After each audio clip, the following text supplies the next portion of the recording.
las declaraciones del ministro de Electricidad, del señor Antonio Goncalves, con respecto de la situación energética por la que está atravesando el país. Por lo menos, digamos, si algo hay que valorar en esto es que están tratando de comunicar, a diferencia del silencio que guardaron durante el fin de semana anterior, que fue absolutamente irresponsable. No se le vaya a ocurrir nuevamente, ministro, irse de viaje mientras hay apagones, ¿no?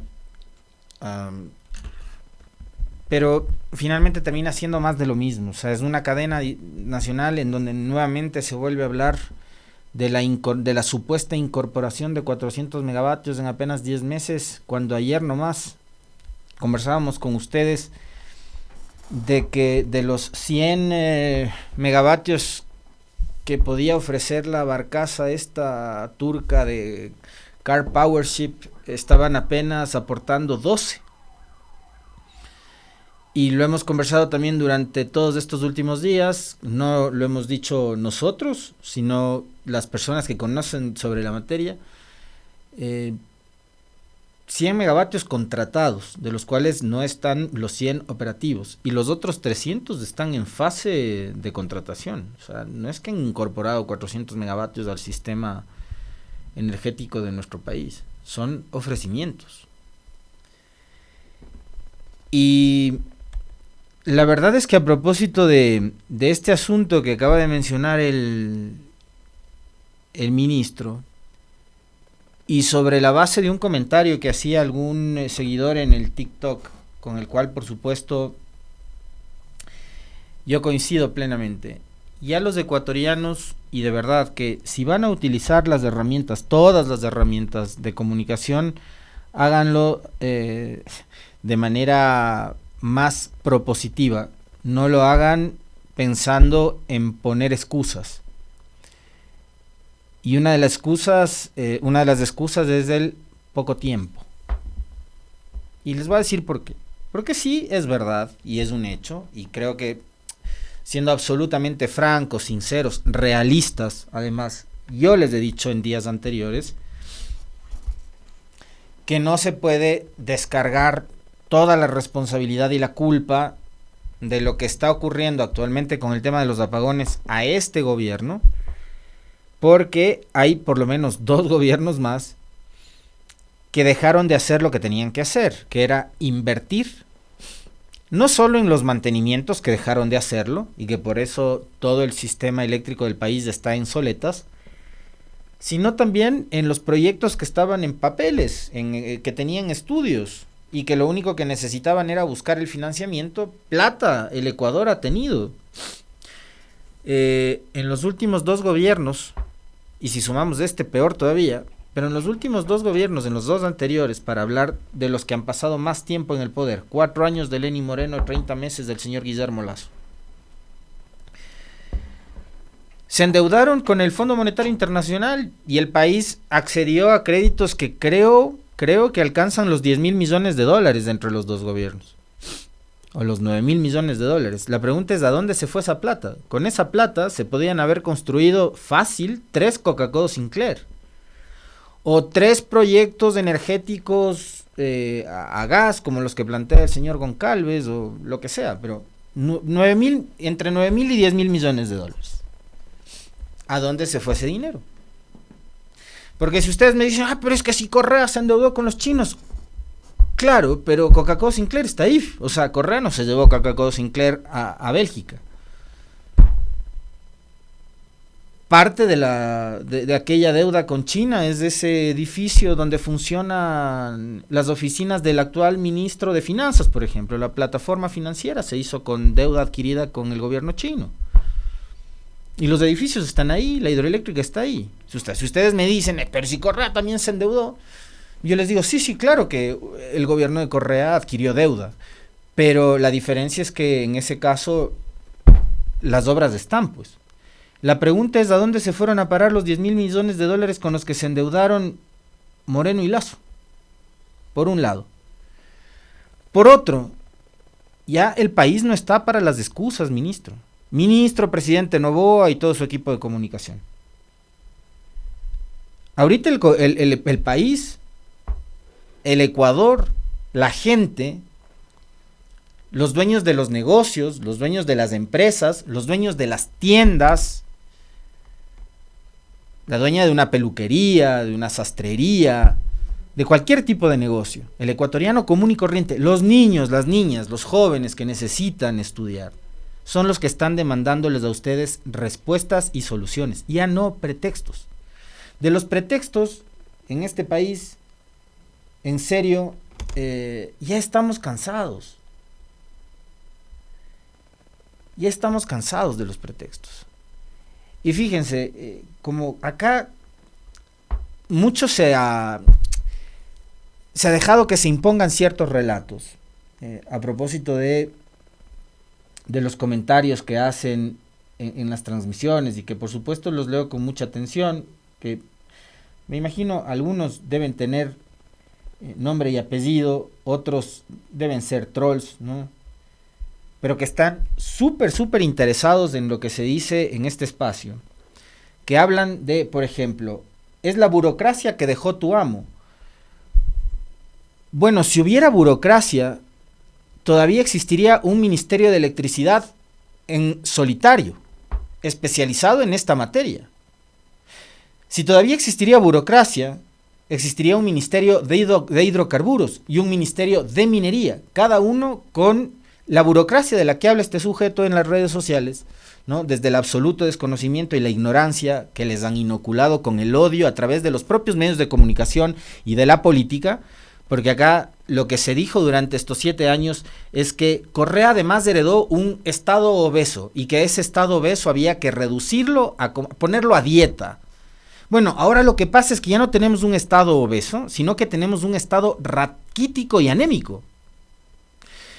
Y en este espacio también lo hemos conversado infinidad de veces con Miguel Calahorrano, con Jorge Luis Hidalgo, con el Esván Jaramillo, con todos los especialistas en los temas energéticos y eléctricos que han podido pasar por aquí. Se me olvidan los demás nombres porque son una infinidad. Que saben de esto, no como yo, que también hablo desde el absoluto desconocimiento e ignorancia, porque no soy ingeniero eléctrico, pero algo trato de informarme, pues, y no de repetir lo mismo que dice Carlitos Vera, o de lo mismo que dice Martín Pazares, o lo mismo que dice Teleamazonas, de Coavisa, del Universo, lo que sea, que lean estas personas que repiten lo mismo y lo mismo y lo mismo todos los días, ¿no es cierto?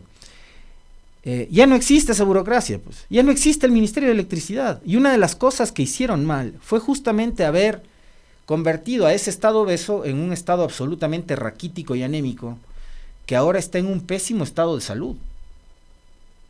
Y por eso existen apagones. Por eso el personal que se dedicaba a los estudios en temas de energía se ha reducido a una oficina.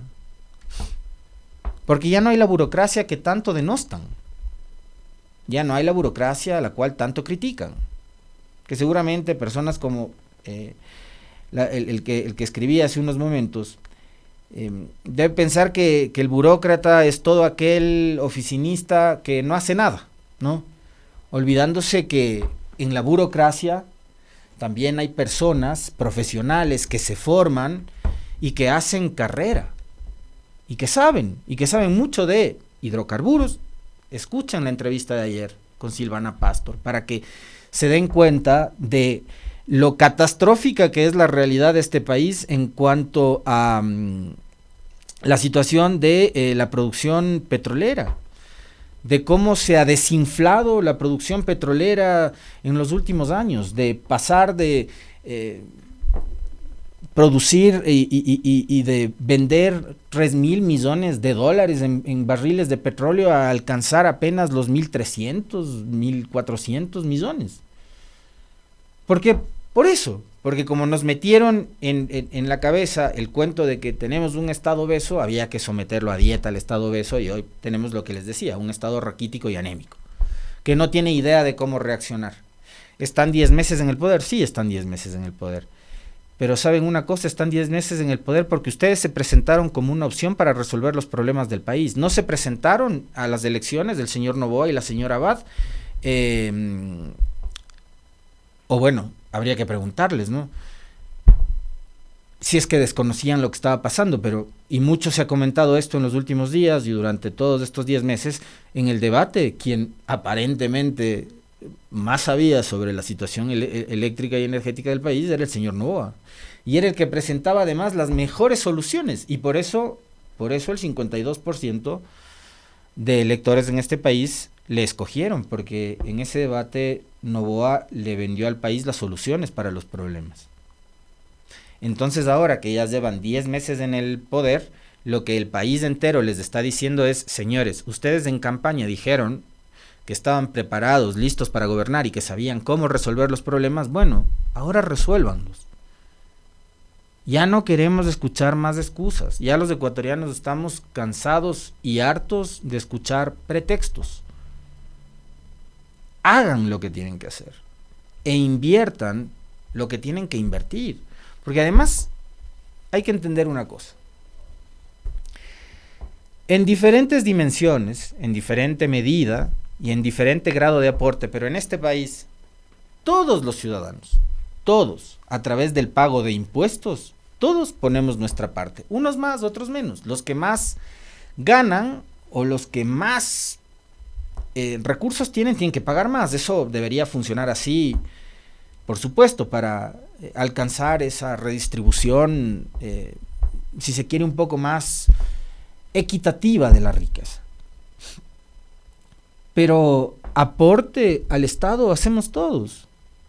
Quienes están escuchando, mis compañeros, todos aportamos con los impuestos al erario nacional.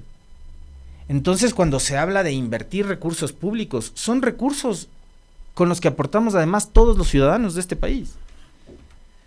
No son recursos que salen de los bolsillos de la familia Noboa, que además está en deuda con el SRI, ¿no? Pues ahí sí no es que no salen mismo del bolsillo de ellos, pero sí del resto de gente que todos los días está tributando, que todos los días está pagando impuestos, que todos los días está trabajando. Entonces son recursos públicos además, no se les está pidiendo que pongan plata de sus bolsillos para que inviertan.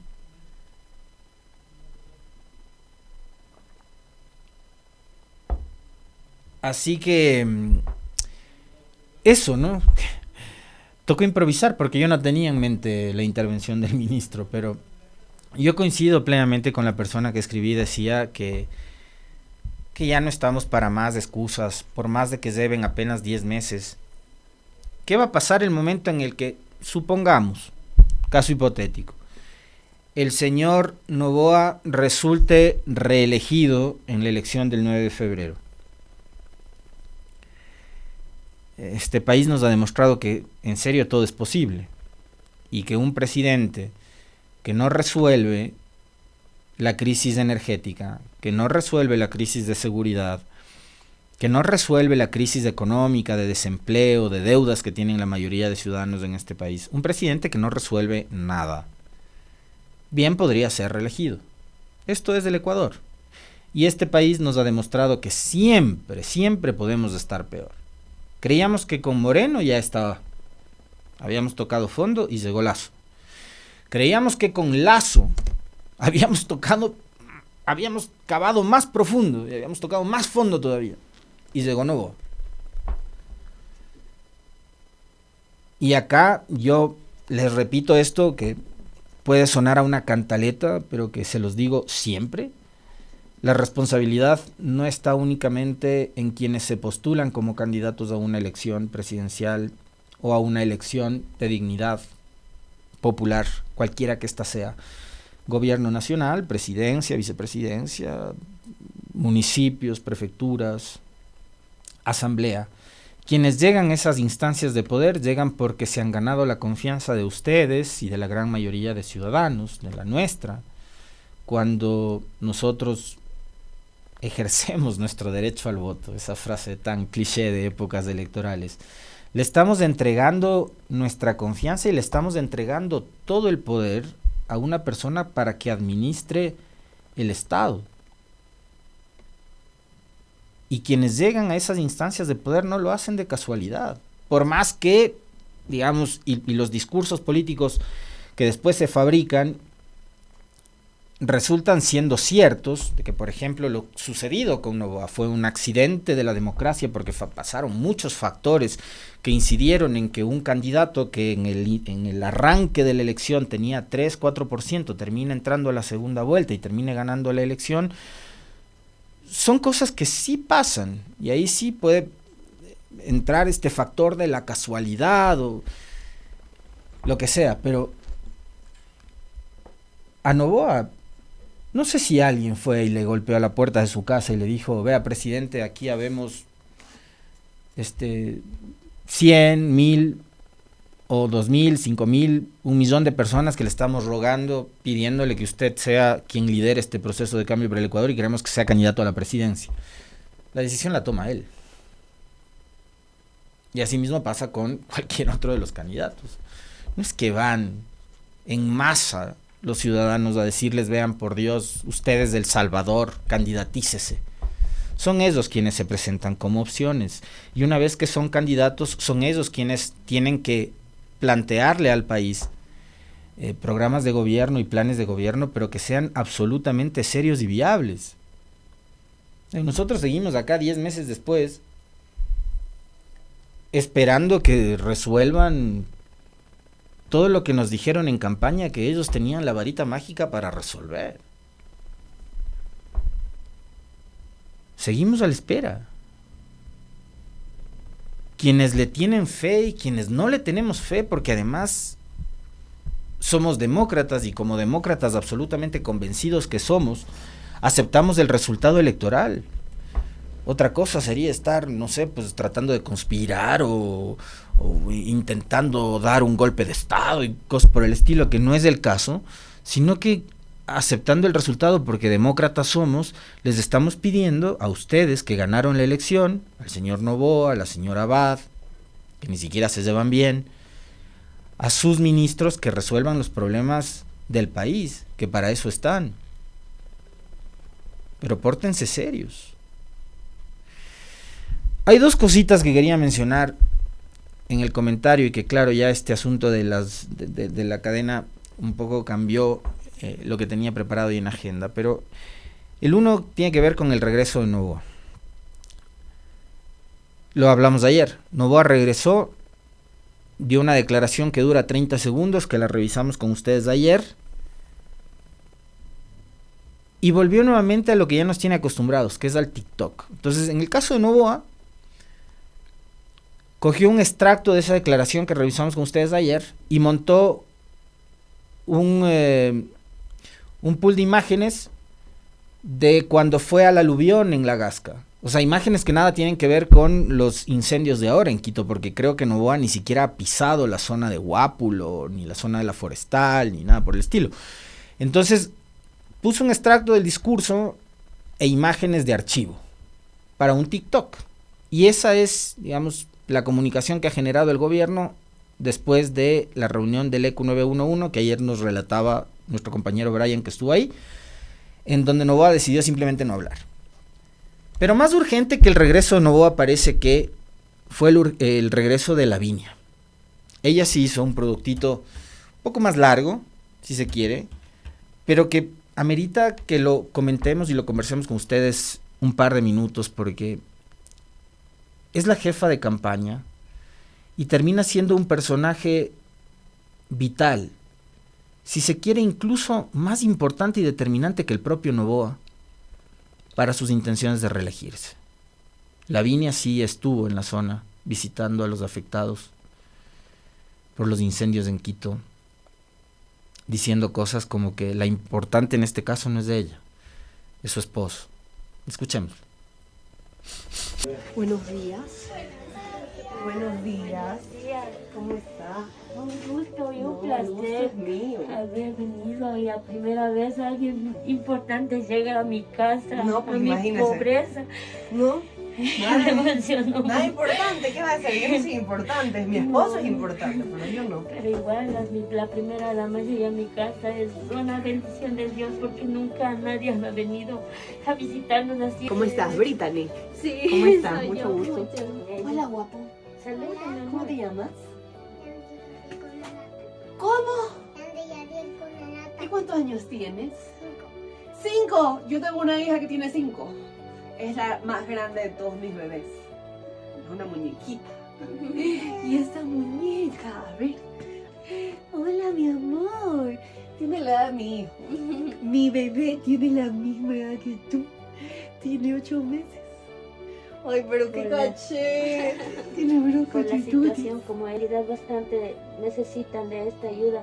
Nosotros estamos así, pero no, o sea, no con la salud buena por el humo que recibimos, pero sí dando gracias a Dios que estamos vivos especialmente, eso y es estamos lo más con todas las importante. cosas.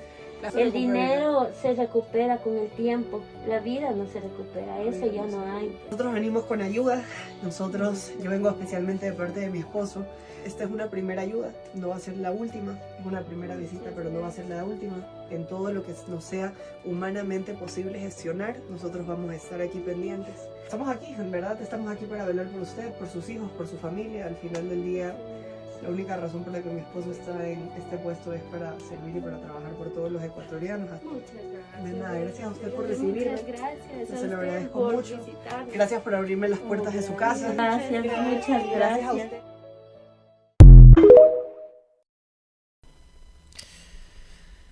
Bueno, lo importante no es ella, ¿no? Es el marido. Pero va ella. Ella no es funcionaria pública. No es la ministra de Inclusión Económica y Social. Es la esposa del presidente. Algunos le dicen primera dama. Yo prefiero decirle la esposa del presidente. Y va con caridad. Y este país no necesita caridad. Porque lo siguiente que le va a tocar a Lavinia es visitar la casa de todos y cada uno de ustedes cuando haya apagones, llevándoles una vela a regalarles. Por caridad. Este país lo que necesita son políticas públicas. Políticas públicas de asistencia social, no caridad. Este país lo que necesita es funcionarios que sepan cómo funciona lo público y para qué sirve el Estado y para qué sirve tener el poder. Para servir a la gente. Y el servicio a la gente no está en entregar caridad, no está en visitar estos hogares con un par de paquetes de fundas de avena Quaker y con un par de frazadas después de un incendio o después de un aluvión. O no se reduce solo a visitar ciertos hogares pobres en época de Navidad. El hecho está en que el Estado se haga presente. El Ministerio de Salud, el Ministerio de Educación, el Ministerio de Inclusión Económica y Social. Eso coordina en sí con el municipio de Quito, con otras instancias, con otros gobiernos locales. Ok, pero con política pública, no con caridad. Porque lo que ellos hacen es ver a esta gente muy humilde, con muchas carencias y con muchas necesidades, por supuesto, como un voto más. Y acogiendo, por supuesto, las palabras del propio presidente Noboa, que un día antes dijo que él no estaba ahí y que no había ganado la elección simplemente por poder, sino para servir a la gente, dijo, ¿no? Bueno, pero sirvan como tienen que servir, pues. No con caridad. Con políticas públicas. Con asistencia social.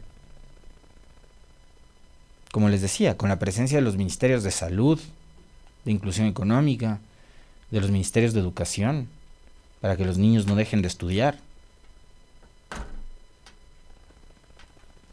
Y claro, lo otro es ver que este tipo de productos comunicacionales tienen un enorme impacto. Un enorme impacto. Y claro, estamos hablando de una influencer que tiene miles de seguidores, que además es súper atractiva, la señora Lavinia, ¿no? Yo a ella les decía, cuando alguna vez conversamos sobre esto, la vengo a conocer ahora, que es esposa de Noboa. Yo antes no la ubicaba, pero había un montón de gente que la tenía identificada por el Instagram, por el TikTok, por su condición de asesora en temas de nutrición o alguna cosa por el estilo, ¿no? Pero con miles de seguidores. Entonces eso al gobierno le facilita, y al presidente Noboa le facilita y mucho, ¿no? Le ayuda un montón a comunicar sobre lo que la gestión que hace Laviñez llegando a estos hogares humildes con caridad. Pero ya el país no está para eso. Si no, les insisto, a Laviña le va a tocar durante los apagones ir a visitarnos hogar por hogar, llevándonos una vela y una lata de atún, porque no vamos a poder ni cocinar, quienes tenemos cocinas de inducción, ¿no? Me quedo con otro temilla guardado para comentarlo con ustedes, que tiene que ver con respecto del ejercicio del periodismo, pero ya no nos alcanza el tiempo. Lo único que les quería preguntar es si han visto ustedes a todos quienes, a propósito de esta filtración de documentos, que no sé qué tan veraces son, a quienes han puesto en tela de duda la veracidad de los mismos, que hablan de una supuesta cuenta offshore en Belice y en no sé dónde más, en otro paraíso fiscal, a nombre del hijo de la vicepresidenta Abad, que justo aparece en estos momentos en que más necesita el gobierno de argumentos para deshacerse de Abad, ¿no? O sea, mientras más quieren sacarla del camino a Abad, ¡pum!, aparece una supuesta cuenta offshore del hijo, con $7 millones. Entonces, de entrada, digamos, ya me metí en esto, voy a tomarme 2 minutos, me vas a perdonar, Javier. Un tipo que tiene $7 millones en paraísos fiscales andaba tratando de diezmarle a un funcionario de la vicepresidencia supuestamente para sacarle $1,700 del sueldo mensual. A ver, si tengo $7 millones en paraísos fiscales, ¿cómo va a andar mendigando $1,700? Pues, por un lado. Entonces, el que quiera creerse o tragarse esas ruedas de molino, que se las trague. Yo por lo menos no me las trago. Después de este tipo de filtraciones ocurren justo en momentos súper coyunturales, ¿no? Y cuando más necesitan deshacerse de Abad, porque ya se acerca la inscripción de las candidaturas. No se olviden que el 2 de octubre fenece el plazo para que se inscriban las candidaturas. Y más adelante Noboa tendrá que sacar licencia para hacer campaña. Y no le querrán entregar ni encargar el poder a la señora Abad. Y no hay vía legal ni constitucional posible como para que bypasseen esa responsabilidad, entregarle el poder a Abad. Entonces quieren sacarla como de lugar, con sumarios administrativos, una cosa realmente delirante, tratándose de una mandataria. La señora Abad es vicepresidenta, y es vicepresidenta porque Abad lo decidió. Por cierto, a mí Abad, políticamente, es que no está ni de cerca del ideal de lo que debería ser un actor político. Para mi gusto, no coincido en nada con Abad. Además, no la conozco, pero es una política que ha dado muestras de poco conocimiento, de muchos desatinos, pero es la vicepresidenta, y es la vicepresidenta porque además Noboa lo decidió. No es porque ustedes o nosotros hayamos querido que ella sea vicepresidenta, él la eligió, y él la puso ahí, de compañera de fórmula. El binomio era Noboa-Abad, decidido por él. Y aparecen estos documentos filtrados. Por un lado, les digo, un tipo que tiene $7 millones en paraísos fiscales, ¿va a andar mendigándole $1,700 o $1,500 a un funcionario para quitarle el sueldo? Me parece que eso es realmente absurdo y ridículo.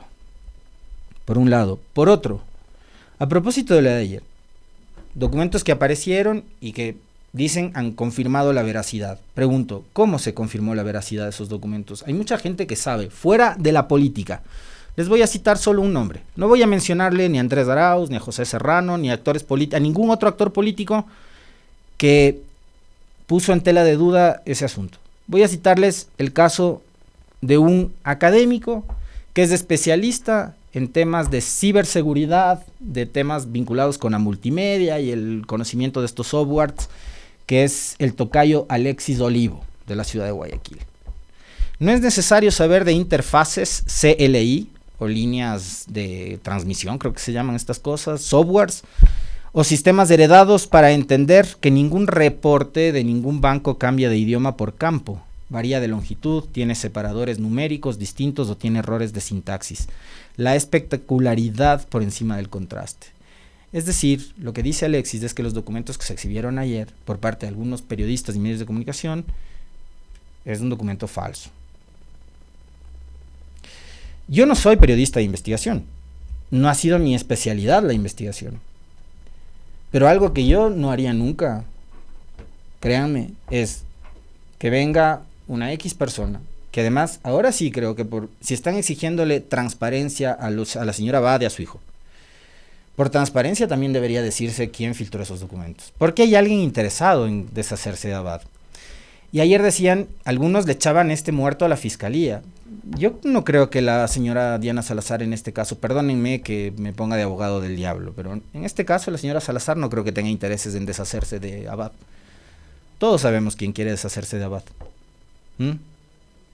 Ustedes, nosotros, todos sabemos. Es Noboa, es el gobierno. Ellos quieren deshacerse de Abad.